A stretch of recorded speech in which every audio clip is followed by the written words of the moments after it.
दोस्तों, truck driver Nandu अपनी भाभी बिंदिया और अपनी माँ बीनू को लेकर के आस्था की डुबकी लगाने के लिए प्रयागराज के लिए निकल रहा होता है। वो लोग घर पर ताला लगा देते हैं। अब जैसे ही रोड पार कर रहे होते हैं तभी अचानक नंदू के मोबाइल पर फोन आता है। जैसे ही नंदू फोन उठाता है, उसके बड़े भैया कहते हैं कि प्रयागराज में पैर रखने की जगह नहीं, मम्मी को लेकर के ना आओ, जब भीड़ कम हो जाएगी तो उन्हें स्नान के लिए बुला लेना। अब जैसे ही नंदू ये सुनता है तो वो अपनी माँ बीनू को कहता है कि भैया बोल रहे हैं कि भीड़ बहुत ज्यादा है, पैर रखने की जगह नहीं है, ऐसे में आप कैसे स्नान करने जाएंगी। अब जैसे बीनू ये सुनती है तो कहती है कि चाहे भीड़ कितनी भी ज्यादा क्यों ना हो, हम नहाने जरूर जाएंगे कुंभ में। माँ बीनू के बहुत कहने पर नंदू अपनी माँ को लेकर के ऑटो में बैठ करके वो प्रयागराज के लिए निकल पड़ता है। अब जैसे ही वो लोग आधे रास्ते पहुंचते हैं तो भीड़ बहुत ज्यादा रहती है। भीड़ इतनी ज्यादा रहती है कि 2 घंटे का समय लग जाता है उन्हें प्रयागराज पहुंचने में। जैसे ही वो लोग प्रयागराज कुंभ मेले में पहुंचते हैं तो वहां पर पैर रखने की जगह नहीं रहती है। वो लोग आगे नहीं बढ़ पा रहे थे, इसलिए नंदू समझदारी दिखाते हुए अपनी माँ बीनू को अपने दोस्त के घर पहुंचा देता है। इसके बाद वो अपनी भाभी बिंदिया को लेकर के चौक जाता है। होटल में वो रूम ले लेता है। भाभी बिंदिया अपने देवर नंदू से कहती है कि देवर जी, हम लोग अलग अलग रूम ले लेते हैं। लेकिन नंदू अपनी भाभी से कहता है, भाभी कोई बात नहीं, हम दोनों एक रूम में आराम से रह लेंगे। भाभी भी कुछ नहीं कहती क्योंकि वो उनका अपना ही देवर रहता है। इसके बाद नंदू और बिंदिया दोनों रूम में जाते हैं, फ्रेश होते हैं और वो लोग एक ही बेड पर आराम कर रहे होते हैं। इन दिनों तक नंदू अपनी भाभी बिंदिया को लेकर के उसी होटल के रूम में रहता है और इसके बाद वो उन 3 दिनों के अंदर अपनी भाभी बिंदिया के साथ जो कुछ भी करता है, जब आप पूरी कहानी सुनेंगे तो आपके होश हो जाएंगे। हम आपको पूरी कहानी सुनाएंगे, इस रात से भी पर्दा उठाएंगे कि आखिर देवर नंदू कुंभ स्नान के बहाने अपनी भाभी को लेकर के प्रयागराज जाता है और वहाँ चौक में एक होटल एक कमरा बुक कर लेता है और फिर वो अपनी भाभी के साथ 3 दिनों तक रहता है। आखिर उस कमरे में क्या क्या हुआ हम आपको पूरी कहानी विस्तार से बताएंगे। इससे पहले कि हम आपको पूरी कहानी विस्तार पूर्वक सुनाएं, हम आपसे कुछ कहना चाहते हैं। हमारा चैनल नया है, आप लोगों के प्यार की सपोर्ट की बेहद ज़रूरत है। अगर आप लोगों ने अभी तक हमारे चैनल को सब्सक्राइब नहीं किया है तो कर लीजिए। साथ ही कमेंट बॉक्स में आप लोग अपने शहर का नाम भी लिखिए ताकि हमें पता चल सके हमारा वीडियो कहाँ से देखा जा रहा है और कहाँ तक पहुँच रहा है। कुछ दोस्तों ने अपना नाम लेने को कहा था, नजीबगढ़ से परवीन खान, आनंदी वर्मा, शीतल, गुड्डू यादव, विवेक सिंह, अर्चना जी। गोरखपुर से मीना कुमारी, साक्षी, किरण द्विवेदी, आकांक्षा यादव, आफरीन खान, गजाला जी। आप सभी को कमेंट करने के लिए दिल से धन्यवाद। ऐसे ही आप लोग हमें अच्छे अच्छे प्यारे प्यारे कमेंट करते रहिए। जिन दोस्तों का नाम मैं अपनी वीडियो में नहीं ले पाई, मैं पूरी कोशिश करूंगी कि उनका नाम मैं अपने लिए वीडियो में ज़रूर लूँ। दोस्तों, अगर आप हमारा किसी भी प्रकार से सहयोग या मदद करना चाहते हैं तो हमारी वीडियो के नीचे सुपर थैंक्स का बटन होता है, जहाँ पर जा करके आप हमारी मदद या हमारा सहयोग कर सकते हैं। तो चलिए शुरू करते हैं आज की ये कहानी। बने रहिए हमारे साथ अंत तक। बिंदिया प्रयागराज के नैनी की रहने वाली रहती है। बिंदिया बीए कर चुकी होती है, अब वो अपने घर पर ही रह रही होती है। विद्या की माँ, जिनका 1 साल पहले ही देहांत हो जाता है। ऐसे में पिता अपनी बेटी विद्या की शादी फूलपुर कर देते हैं। विद्या अपने ससुराल आती, अपने देवर और अपनी सास के साथ बहुत खुश रहती है। विद्या की कोई भी ननद नहीं रहती है। ऐसे में सास बीनू अपनी बहू विद्या को बहुत ज़्यादा मानती है क्योंकि उनकी कोई भी बेटी नहीं रहती है। और जो देवर रहता है नंदू, वो तो अपनी भाभी पर जान छिड़कता है। परिवार में सब कुछ अच्छा चल रहा होता है, लेकिन एक दिन अचानक विद्या की सास का एक्सीडेंट हो जाता है। अब जैसे ही विद्या को ये पता चलता है तो वो लोग अपनी सास को लेकर के हॉस्पिटल जाती हैं। सास को लगता है कि अब वो बचेंगी नहीं, इसलिए वो अपनी पूरी जायदाद अपनी बहू विद्या के नाम करना चाहती। अब जैसे विद्या और उसके परिवार वालों को इस बात के बारे में पता चलता है, लोगों की आंखों से आंसू गिरने लगता है क्योंकि अगर ऐसा ससुराल हर किसी को मिल जाए तो फिर किसी की भी बेटियाँ जलाई नहीं जाएंगी, किसी की भी बेटियाँ उदास नहीं रहेंगी, किसी की भी बेटियाँ परेशान नहीं रहेंगी जैसा विद्या का ससुराल। विद्या की सास बीनू अपने प्राण तो नहीं छोड़ती हैं, लेकिन उनके दोनों पांव खराब हो चुके थे क्योंकि विद्या की सास जब उनका एक्सीडेंट होता है वो गिर जाती हैं। इसमें उनके पैर पूरे तरीके से फ्रैक्चर हो जाते हैं। डॉक्टर बचाने की उनके पैर बहुत कोशिश करते हैं, लेकिन डॉक्टरों की लाख कोशिशों के बावजूद विद्या के साथ बीनू के दोनों पैर डॉक्टर को निकालने पड़ते हैं। कई दिनों तक बीनू बेहोश रहती है, लेकिन जैसे ही उन्हें होश आता है, जब वो अपने दोनों पैर कटे हुए पाती हैं तो काफ़ी ज़्यादा रोने लगती हैं, परेशान होती है। बिंदिया अपने सास का सहारा बनती है और वो अपने सास को समझाती है। अपनी बहू और बेटे के बहुत समझाने पर बीनू को थोड़ा धैर्य आता है। एक हफ्ते तक डॉक्टर बीनू को अपने यहाँ रखते हैं। इसके बाद वो बीनू को छुट्टी दे देते हैं। बीनू अपने घर आती हैं। अब वो व्हील चेयर पर ही रहती है। ट्रक ड्राइवर नंदू अपनी माँ को समझाने की बहुत कोशिश करता है, लेकिन बीनू अपने बेटे की एक नहीं सुनती हैं और वो जिद पर अड़ जाती हैं कि जब तक वो गंगा में डुबकी नहीं लगा लेंगी तब तक वो चैन से नहीं बैठेंगी। नंदू अपनी माँ बीनू को समझाता और कहता है कि माँ बहुत ज़्यादा भीड़ है, लेकिन बीनू अपने बेटे नंदू की एक नहीं सुनती हैं और वो जिद पर अड़ी रहती। अब माँ के बहुत कहने पर नंदू अपनी भाभी बिंदिया से कहता है कि वो सामान पैक कर लें, क्योंकि माँ जिद पर अड़ी हैं और ऐसे में अगर हम उन्हें नहीं ले गए तो फिर भोलेनाथ का पाप चढ़ेगा। इसलिए वो अपनी माँ की जिद पर अपनी भाभी और अपनी माँ को लेकर के कुंभ मेले के लिए निकल पड़ते हैं।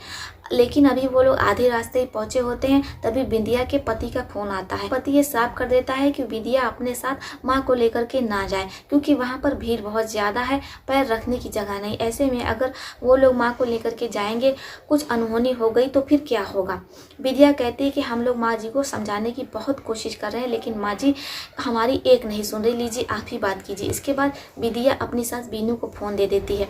अब जैसे बीनू अपने बेटे से बात करती है, इसका भी कोई फ़ायदा नहीं होता, क्योंकि बीनू अपने बड़े बेटे को भी साफ कर देती हैं कि वो बिना कुंभ स्नान किए घर वापस नहीं लौटेंगी। परिवार को कुछ समझ में नहीं आता है कि वो करे तो क्या करे, क्योंकि एक तो बीनू व्हील चेयर पर है और ऐसे में भीड़ इतनी ज़्यादा है, वो लोग उनको लेकर के जाएं तो कैसे जाएं। लेकिन माँ की बहुत जिद पर नंदू अपनी माँ को लेकर के धीरे धीरे आगे बढ़ रहा होता है। अब जैसे ही वो लोग आधे रास्ते पहुँचते हैं, कुंभ पहुंच जाते हैं, लेकिन अंदर नहीं जा पाते क्योंकि पुलिस वाले सबको गेट से ही भगा रहे होते हैं, भीड़ इतनी ज़्यादा होती है। अब ऐसे में जब बीनू देखती है कि पुलिस वाले भगा रहे हैं, वो पुलिस वालों से काफ़ी हाथ पैर जोड़ती हैं कि वो उन्हें अंदर जाने दे, लेकिन पुलिस वाले कहते हैं कि अम्मा तुम ही अपनी आँख से देखो, भीड़ इतनी ज़्यादा है, वैसे भी तुमने देखा था कि भगदड़ मच चुकी है, क्या ऐसे में चाहती हो कि दोबारा भगदड़ मचे और फिर लोगों की जान जाए। जैसी बीनू ये सुनती हैं तो उन्हें पुलिस वालों की बात समझ आ जाती है और वो इंसानियत के नाते पुलिस वालों के कहने पर घर वापस लौटने लगती हैं। लेकिन शाम हो चुकी थी, शाम का 5:30 बज चुका था। ऐसे में चारों ओर जाम लग जाता है और जाम इतना ज़्यादा होता है कि बीनू अपने घर तक नहीं पहुंच पाती है। ऐसे में नंदू अपनी माँ को अपने एक दोस्त के यहाँ रूम पर छोड़ आता है। उसका दोस्त कटरा में रूम लेकर के रह रहा होता है। नंदू अपनी माँ को अपने दोस्त के लॉज में तो छोड़ आता है, लेकिन अब वो अपनी भाभी को लेकर के चौक चला आता है, क्योंकि वो बॉयज़ हॉस्टल रहता है, बॉयज़ लॉज रहता है। ऐसे में जवान भाभी को वहाँ पर रखना सही नहीं हो, इसलिए वो अपनी भाभी को लेकर के चौक आता है और वहीं पर एक होटल में रूम बुक कर लेता है। भाभी कहती हैं कि देवर जी 2 रूम ले लीजिए, एक में आप रहिएगा, एक में हम रहेंगे। भाभी कोई बात नहीं, हम और आप एक रूम में आराम से रह लेंगे, आप परेशान ना होइए। अब देवर के बहुत कहने पर भाभी भी नंदू के साथ कमरा नंबर 122 में रुक जाते हैं। इसके बाद दोनों फ्रेश होते हैं, बाहर खाना खाने जाते हैं। रात होती है, दोनों घंटों एक दूसरे से बात करते हैं। तभी बिंदिया के पति का सूरज से फोन आ जाता है। बिंदिया अपने पति से 1 घंटे तक बात करती हैं और पूरी बात बता देती हैं। अब जैसे बिंदिया के पति भी सुनते हैं कि प्रयागराज में कुंभ मेले में इतनी ज़्यादा भीड़ है कि पुलिस वाले अंदर किसी को जाने ही नहीं दे रहे हैं, तो उन्हें भी बहुत अफसोस होता है कि बताओ उनकी माँ स्नान नहीं कर पाई। बिंदिया अपने पति से कहती है कि कोई बात नहीं, जब भीड़ कम हो जाएगा तो मम्मी जी स्नान कर लेंगी, आप परेशान ना होइए। इसके बाद वो फ़ोन रख देती हैं। अब जैसे ही वो फ़ोन रखती हैं तो देखती हैं कि उनका देवर मोबाइल में कुछ ऐसी चीज़ें देख रहा है जो उसे नहीं देखना चाहिए। अब जैसे वो अपनी भाभी को देखता है तो शर्मा जाता है। भाभी भी अपने देवर नंदू को छेड़ते हुए कहती है कि क्या जी आपकी कोई गर्लफ्रेंड नहीं है क्या। नंदू कहता है नहीं भाभी, हमें कोई पसंद ही नहीं है, आप जैसी कोई सुंदर नहीं है। सिर्फ बिंदिया अपनी तारीफ सुनती है तो बहुत ज़्यादा खुश होती हैं। इसके बाद देवर उनकी तारीफों के पुल बांध देता है। अब भाभी एकदम लट्टू हो जाती है। देवर मौके का फ़ायदा उठाता है और फिर वो अपनी भाभी को किस कर लेता है। भाभी अपने देवर का कोई ऐतराज़ नहीं करती। इसके बाद नंदू की जो मनोबल रहता है वो और ज़्यादा बढ़ जाता है और फिर वो दोबारा अपने भाभी के गालों को प्यार से छूने लगता है। भाभी अपने देवर का बिल्कुल भी ऐतराज़ नहीं कर रही होती, बल्कि वो शर्मा रही होती है। देवर मौके का फ़ायदा उठाता है और वो अपनी भाभी से कहता है कि आप तो भैया के चक्कर में फालतू का ही फंस गए, आपकी शादी तो हमसे होनी चाहिए थी।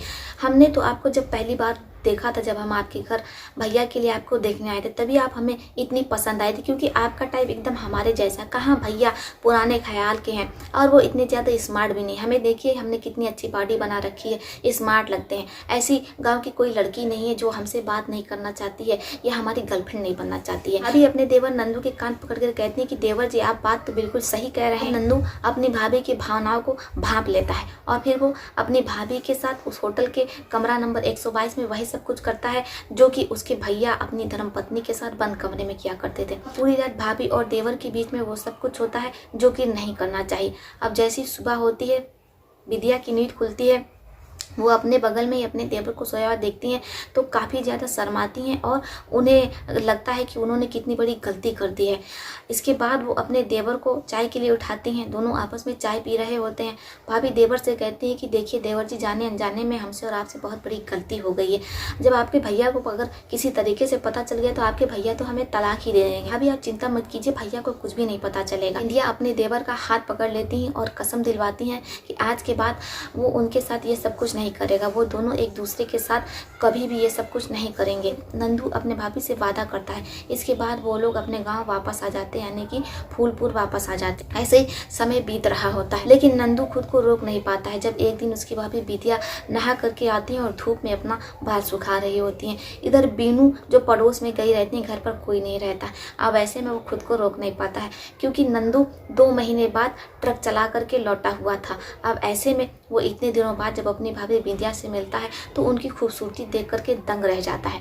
वो अपनी भाभी के पास जाता है और उनका हाथ पकड़ लेता है। इधर भाभी भी पिघल जाती हैं और इसके बाद उन दोनों के बीच में वही सब कुछ होता है जो कि पति पत्नी के बीच में होता है। तभी दरवाजे पर बीनू आ जाती हैं। अब जैसे ही बीनू आती हैं तो वो अपने छोटे बेटे नंदू को और अपनी बहू बिंदिया को ये सब कुछ करके देखती हैं तो काफ़ी ज़्यादा चिल्लाने लगती हैं और वो अपने बड़े बेटे दीपक को फ़ोन लगाने लगती हैं। नंदू और बिंदिया बीनू के पैरों में गिर जाते हैं और उनसे माफ़ी मांगने लगते हैं कि आज के बाद वो ऐसा कुछ भी नहीं करेंगे। इधर बीनू उन दोनों की एक नहीं सुनती और वो पूरी बात दीपक को बता देती हैं। जैसे ही दीपक ये सुनता है तो वो अपनी माँ से बीनू से कहता है कि ठीक है, वो 2-4 दिनों में फूलपुर वापस आ रहा है। जब वो वापस आएगा तो इस मामले पर बात करेगा। दोस्तों, जब दीपक घर वापस आता है तो वो अपनी पत्नी और अपने छोटे भाई नंदू के साथ क्या करता है। अगर आप आगे की कहानी जानना चाहते हैं तो हम आपके लिए पार्ट 2 ला सकते हैं। आपको सिर्फ कमेंट बॉक्स में पार्ट 2 लिखना है। तो चलिए फिर चलती हूँ, मिलती हूँ आपसे किसी और कहानी में। तब तक के लिए आप अपने परिवार का ध्यान रखिए। आदाब, नमस्कार।